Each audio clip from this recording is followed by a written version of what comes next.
Bienvenidos. Hoy quiero invitarlos a explorar algo que impacta profundamente cada área de nuestra vida: el dinero. Es algo curioso porque todos de una manera u otra lo necesitamos, lo usamos y pensamos en él. Pero pocas veces nos detenemos a examinar qué lugar ocupa en nuestro corazón y cómo lo manejamos. Y Jesús, sabiendo cuán fundamental es esta área, nos dio muchas enseñanzas al respecto. Hoy no se trata de aprender a administrar un presupuesto o si debemos gastar menos en ciertas cosas. Quiero que vayamos mucho más allá. Vamos a ver 3 temas esenciales. Primero, la moralidad del dinero, entendiendo si el dinero en sí es bueno, malo o neutral, y qué determina su impacto en nuestra vida. Luego, hablaremos de las advertencias que la Biblia nos da sobre el dinero y por qué esas advertencias son tan relevantes para cada uno de nosotros. Y finalmente, los principios de la administración bíblica, porque no se trata solo de ganar dinero o administrarlo sabiamente, sino de entender cómo manejamos según el propósito y el corazón de Dios. Así que si estás listo, empecemos a ver el dinero, no como una simple moneda de cambio, sino como un reflejo de lo que llevamos dentro, un recurso que si lo manejamos sabiamente puede ser una gran bendición. El dinero en sí mismo es un recurso neutral, no tiene moralidad propia. La Biblia no nos enseña que el dinero sea malo, sino que el amor al dinero es la raíz de todos los males. Primera de Timoteo 6:15. Esto sugiere que el problema con el dinero no es su existencia, sino la posición que ocupa en nuestra vida y corazón. El dinero se convierte en un espejo que revela nuestro deseo más profundo, nuestras prioridades y nuestras debilidades. Entonces, la moralidad del dinero radica en cómo lo vemos, qué lugar le damos en nuestra vida. En Mateo 6:21 Jesús declara: donde esté tu tesoro, allí también estará tu corazón. Esta afirmación nos muestra que el dinero y los bienes materiales son un reflejo de nuestros deseos internos. Si nuestro corazón está atrapado por el dinero, todo lo demás en nuestra vida comenzará a girar alrededor de él. Esto se ve porque muchos viven en una constante búsqueda del dinero, dejando al lado principios con tal de obtener más y más. La Biblia usa la palabra tesoro porque sabe que todos tenemos algo a lo que damos el valor de un tesoro en nuestras vidas, algo en lo que basamos nuestra seguridad y sentido de satisfacción. El dinero puede convertirse en un dueño. Imagina que trabajas sin descanso para ganar más y más, descuidando tu salud, tu familia y tu paz interior. Aparentemente estás haciendo esto para asegurar el bienestar de tu familia, pero en realidad podrías estar tratando de llenar un vacío de aprobación o seguridad. Este tipo de idolatría es una construcción falsa, porque el dinero en sí mismo no tiene la capacidad de darte verdadera paz ni identidad. Esa es una función que solo Dios puede cumplir. La idolatría del dinero aparece cuando confiamos en él para darnos seguridad, propósito o identidad. La Biblia nos enseña que el dinero debería ser nuestro siervo, no nuestro dueño. Cuando el dinero se convierte en nuestro dueño, influencia nuestras decisiones, en nuestra paz se apaga. Podemos comenzar a medir nuestra autoestima en función de cuánto tienen. Es importante recordar que el dinero solo es una herramienta y no puede tener la capacidad de dirigir nuestra vida. El dinero nos sirve cuando lo usamos de acuerdo a los valores de generosidad, justicia y responsabilidad que Dios nos ha enseñado. Dios nos llama a vivir libres del control del dinero, y esa libertad se refleja en cómo lo manejamos y en lo que pensamos de él. No significa que renunciamos a él, como si viviéramos sin recursos, sino que nos liberamos de verlo como nuestra principal fuente de seguridad y felicidad. Cuando dejamos de poner nuestra paz y felicidad en el dinero, este pierde su poder de esclavizarnos y de definir nuestro valor personal. Esto también nos lleva a vivir con gratitud, entendiendo que nuestras posesiones son temporales y que solo tienen valor en la medida en la que las usamos para un propósito mayor. Quiero que pienses en las siguientes preguntas. ¿En qué medida defines tu valor personal por el dinero que posees? Piénsalo, contéstalo con calma. Segunda pregunta. ¿Qué tan importante es el dinero en tu escala de valores? ¿Ocupa más lugar que tu paz, tus relaciones o tu propósito? Medita en esta pregunta. Y tercero, ¿qué pasos puedes dar para asegurarte de que el dinero solo sea una herramienta en tu vida y no el centro de ella? La Biblia contiene muchas advertencias sobre el dinero y su potencial de influencias negativas en nuestras vidas.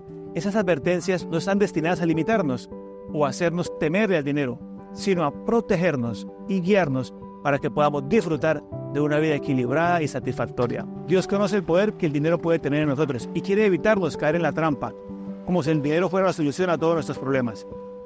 Querido amigo, la primera advertencia de la Biblia es contra la avaricia. La avaricia se define como ese deseo de tener siempre más y de nunca sentirse satisfecho por lo que se tiene. Este deseo no depende de cuánto dinero poseamos, sino de nuestra actitud hacia él. La avaricia puede aparecer tanto en quienes tienen poco como en quienes tienen mucho, porque es una mentalidad de insatisfacción y en constante búsqueda de más y más. Jesús dijo: guardaos de toda avaricia, porque la vida del hombre no consiste en la abundancia de los bienes que posee. Lucas 12:15. Esta afirmación nos recuerda que nuestra vida no debe medirse por nuestras posesiones. Un claro ejemplo de avaricia se encuentra en la parábola del rico insensato, Lucas 12 del 16 al 21. En esta historia, un hombre rico, al ver que tenía una gran cosecha, decide construir graneros más y más grandes para almacenar toda su riqueza. Él se decía a sí mismo: alma, muchos bienes tiene guardados para muchos años. Repósate, come, bebe, regocíjate. Pero Dios le dice: necio, esta noche vienen a pedirte tu alma, y lo que has provisto, ¿de quién será? Aquí vemos cómo la avaricia llevó a este hombre a poner toda su confianza en sus posesiones, pensando que estas le darían prosperidad para el futuro. Sin embargo, su vida terminó sin haber disfrutado ni compartido lo que acumuló, enseñándonos que el dinero no garantiza la paz ni el bienestar. Para evitar caer en la trampa de la avaricia, Jesús nos invita a mirar la gratitud, porque la gratitud nos permite ver lo que ya tenemos como una bendición y nos ayuda a valorar nuestras posesiones sin sentir que necesitamos más y más. El contentamiento, por su parte, es aprender a vivir en paz con lo que tenemos en cada momento de la vida. Al vivir con un corazón agradecido y contento, reducimos el deseo de acumular más y más y evitamos las tensiones que vienen de la comparación o la competencia. Otra advertencia fundamental es sobre el peligro de poner a nuestra confianza en las riquezas. Es fácil caer en la tentación de ver el dinero como nuestra fuente de seguridad, especialmente en un mundo donde el estatus se mide por la cantidad de dinero o bienes que poseemos. Sin embargo, la Biblia nos recuerda que confiar en las riquezas es construir sobre un terreno inestable. Proverbios 11:28 dice: el que confía en sus riquezas caerá, pero los justos reverdecerán como ramas. Así que nos advierte que si ponemos nuestra paz y seguridad en el dinero, eventualmente enfrentaremos la decepción. Podemos ver este principio en el caso del joven rico. Su historia se encuentra en Mateo 19 del 16 al 22. Este hombre llega a Jesús preguntándole: ¿qué debe hacer para tener la vida eterna? Jesús le responde que debe guardar los mandamientos, pero el joven insiste en que ha cumplido con todos. Entonces Jesús le dice que venda sus posesiones, que le dé el dinero a los pobres y lo siga. Al escuchar esto, el joven se va triste porque tenía muchas riquezas. Aquí vemos que su confianza estaba puesta en sus posesiones y no en Dios. Aunque quería seguir a Jesús, no podía renunciar a su riqueza, porque en ella encontraba su identidad y su seguridad. Querido amigo, para evitar poner nuestra confianza en las riquezas, necesitamos aprender a ver a Dios como nuestra fuente principal de seguridad. Esto no significa que el dinero no sea útil, sino que debemos recordar que es temporal y puede perderse en cualquier momento. Dios es eterno y fiel, y Él promete proveer todo lo que necesitamos si confiamos en Él. Una buena manera de aplicar esta enseñanza es mediante la oración, entregando nuestras preocupaciones financieras a Dios y recordando que Él cuida de nosotros en cada temporada de nuestra vida. La generosidad es una virtud que la Biblia destaca una y otra vez, especialmente en el contexto del dinero. Cuando vivimos generosamente, rompemos el poder del egoísmo y del materialismo en nuestra vida. Al dar, expresamos nuestra fe en que Dios proveerá para nosotros y reconocemos que el dinero no es nuestro fin último, sino una herramienta que podemos usar para bendecir a otros. Jesús dijo: hay más bendición en dar que en recibir. Eso lo encontramos en Hechos 20:35. Vivir generosamente nos libera de la trampa de acumular y nos ayuda a ver el dinero como un recurso para hacer el bien. Otro ejemplo de generosidad en la Biblia es el de la viuda pobre, que da 2 moneditas en el templo. Su historia está en el libro de Marcos 12, del 41 al 44. Aunque su ofrenda era mínima en comparación con la de otros, Jesús la destaca porque dio todo lo que tenía, no solo lo que le sobraba, sino que tuvo un acto de generosidad mostrando su fe en Dios. Sin importar el valor de su donación, esta historia nos enseña que la generosidad no depende de la cantidad, sino de la disposición de nuestro corazón para dar, aun cuando implique un sacrificio. Practicar la generosidad puede transformar nuestra relación con el dinero y nuestras prioridades. Una manera de aplicar esta enseñanza es comprometiéndonos a ayudar a alguien o contribuir a una causa sin esperar nada a cambio.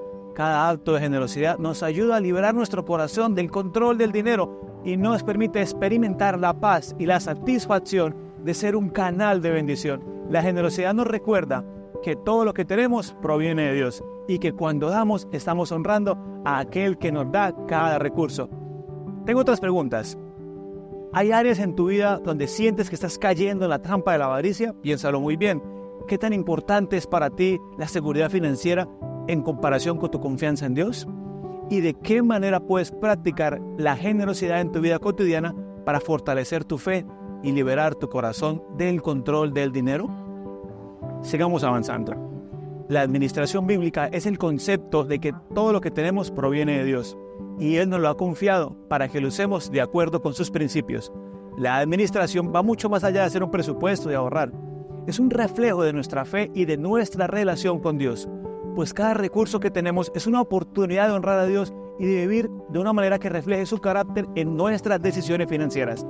Querido amigo, la administración bíblica comienza con la responsabilidad. Ser responsable con el dinero significa reconocer que no es nuestro, sino que Dios nos lo ha confiado. Al entender que somos simples administradores, cambia nuestra perspectiva. Créemelo, ya no vemos el dinero como algo que poseemos, sino como un recurso que Dios nos ha encomendado. La responsabilidad nos llama a hacer cada paso con sabiduría, siempre pensando en el impacto que tendrá a los demás y cómo refleja eso nuestra fe. Un claro ejemplo de responsabilidad se encuentra en la parábola de los talentos, en Mateo 25, del 14 en adelante. En esta parábola, un hombre rico confía diferentes cantidades de dinero, es decir, talentos, a sus siervos, y les pide que lo usen sabiamente mientras él se va de viaje. Todos de ellos invierten lo que se les ha dado y generan más, mientras que el tercero entierra el talento por miedo a perderlo. Cuando el hombre regresa, recompensa a los siervos que han sido responsables y le reprende al que no hizo nada con lo que se le había confiado. Esta parábola nos enseña que Dios espera que usemos lo que Él nos da para producir fruto, no para esconderlo. La responsabilidad, según la Biblia, implica hacer crecer lo que Dios nos ha dado, ya sea en inversiones, generando beneficios o actos que ayuden a otros. Ser responsable no significa ser temerosos o avaros, sino ser diligentes y proactivos en cómo manejamos lo que Dios nos da. Para aplicar el principio de responsabilidad en nuestras finanzas, hay que establecer un presupuesto y objetivos claros para nuestro dinero. El presupuesto nos ayuda a tener control de los ingresos y gastos, y los objetivos nos ayudan a destinar nuestros recursos hacia metas que honren a Dios y que reflejen nuestras prioridades. La responsabilidad también incluye evitar el endeudamiento excesivo y vivir dentro de nuestras posibilidades, reconociendo que cada decisión financiera refleja nuestra fidelidad a Dios. La transparencia es otro pilar fundamental de la administración bíblica. La transparencia no se refiere solo a ser honestos con los demás, sino también a ser sinceros con nosotros mismos y con Dios en cuanto al manejo del dinero. La Biblia nos llama a vivir en la luz, sin engaños ni hipocresías. La transparencia de nuestras finanzas implica vivir sin secretos, sin prácticas deshonestas y sin justificar gastos o decisiones que sabemos que no son correctas. Un ejemplo de la falta de transparencia lo vemos en la historia de Ananías y Zafira, en el libro de Hechos 5, del 1 al 11. En este relato, Ananías y Zafira venden una propiedad, deciden retener parte del dinero para ellos, pero le dicen a la comunidad de creyentes que están donando todo. Cuando Pedro los confronta, Ananías y Zafira mueren al instante por haberle mentido al Espíritu Santo. Esta historia muestra la importancia de la transparencia y la seriedad de ser honestos en el manejo de nuestras finanzas, especialmente cuando hacemos compromisos con Dios y con los demás. La historia de Ananías y Zafira es un recordatorio de que Dios valora la honestidad y la transparencia en todas nuestras áreas, incluyendo nuestras finanzas. La falta de transparencia no solo puede afectarnos a nosotros mismos, sino también nuestra relación con Dios y con las personas a nuestro alrededor. Para vivir con transparencia es útil llevar un registro detallado de nuestros ingresos y gastos, revisando nuestras decisiones financieras con regularidad. Podemos comprometernos a hacer un mejor uso de nuestras finanzas y a tomar decisiones que reflejen la integridad sin caer en la tentación de llegar a acciones deshonestas. Además, si estamos en una posición de liderazgo, ser transparente en cómo manejamos los recursos es esencial para construir confianza y honrar a Dios. La sabiduría es el tercer pilar de la administración bíblica y uno de los elementos más esenciales en la toma de decisiones. La Biblia nos indica pedir sabiduría a Dios en todas nuestras decisiones, y eso incluye nuestras finanzas. La sabiduría implica tener discernimiento para tomar decisiones que no solo nos benefician a nosotros, sino que también honran a Dios y podamos reflejar su carácter. A través de la sabiduría bíblica podemos ver más allá de lo inmediato y tomar decisiones que tengan un impacto positivo y duradero. El rey Salomón es un excelente ejemplo de alguien que pidió sabiduría a Dios para gobernar y administrar. Cuando Dios le dio la oportunidad de pedir cualquier cosa, Salomón eligió la sabiduría. Eso está en Primera de Reyes 3, del 5 al 14. Dios le concedió sabiduría y con ella Salomón pudo tomar decisiones justas, prudentes, que direccionaron a su pueblo y que reflejaron el carácter de Dios. La historia de Salomón nos recuerda que la sabiduría no es solo conocimiento, sino la capacidad de aplicar los principios de Dios de una manera que beneficie a otros y que tenga un impacto positivo en nuestra vida. Para aplicar la sabiduría en nuestras decisiones financieras, podemos poner en oración a Dios para que nos direccione en cada paso que tomemos. La sabiduría también implica informarnos y educarnos en temas financieros, como ahorrar, evitar deudas innecesarias y hacer planes a largo plazo. Al hacer esto, reflejamos nuestro compromiso de usar los recursos de Dios de una manera que honre su nombre. La administración bíblica es una oportunidad de vivir de una manera que honre a Dios y nuestras decisiones financieras, pues Dios nos da los recursos no solo para satisfacer nuestras necesidades, sino para que podamos ser un canal de bendición para otros. Ser buenos administradores implica tener responsabilidad, transparencia y sabiduría. Y cada uno de esos principios nos ayuda a manejar nuestros recursos de manera que refleje nuestra fe y nuestra confianza en Dios. Pregúntate, o te pregunto mejor, ¿eres consciente de que todo lo que tienes es un recurso que Dios te ha confiado? ¿En qué áreas puedes mejorar tu transparencia y tu responsabilidad en el manejo de tus finanzas? ¿Pides a Dios sabiduría en tus decisiones financieras y confías en que Él te guiará en el uso de tus recursos? Querido amigo, después de responder estas preguntas, quiero decirte que hoy hemos visto que el dinero es más que una simple herramienta, es un reflejo de lo que llevamos en nuestro corazón. Dios no mira nuestra vida por cuánto tengamos, sino por cuánto reflejamos su amor y su paz. Las advertencias y pautas que la Biblia nos da sobre el dinero no son reglas para limitarnos, sino principios para protegernos y ayudarnos a vivir en paz. Dios quiere que el dinero sea una herramienta que podamos usar para hacer el bien y para bendecir a otros. Él no quiere que se convierta en nuestro dueño. Él quiere que el dinero esté en el lugar correcto en nuestra vida. Y eso depende de nosotros en cada decisión financiera, en cada acto de generosidad. Que cada gasto refleje que Dios es el dueño de nuestra vida. Te invito a examinar tu relación con el dinero, a pedirle a Dios que te guíe y a vivir de una manera que honre su nombre. Que el dinero no sea un obstáculo, sino un recurso para cumplir el propósito de Dios. Que Dios te bendiga y te dé la sabiduría para manejar cada recurso con amor, integridad y propósito. Nos vemos en un próximo video. Así que recuerda que tú también puedes vivir a plenitud.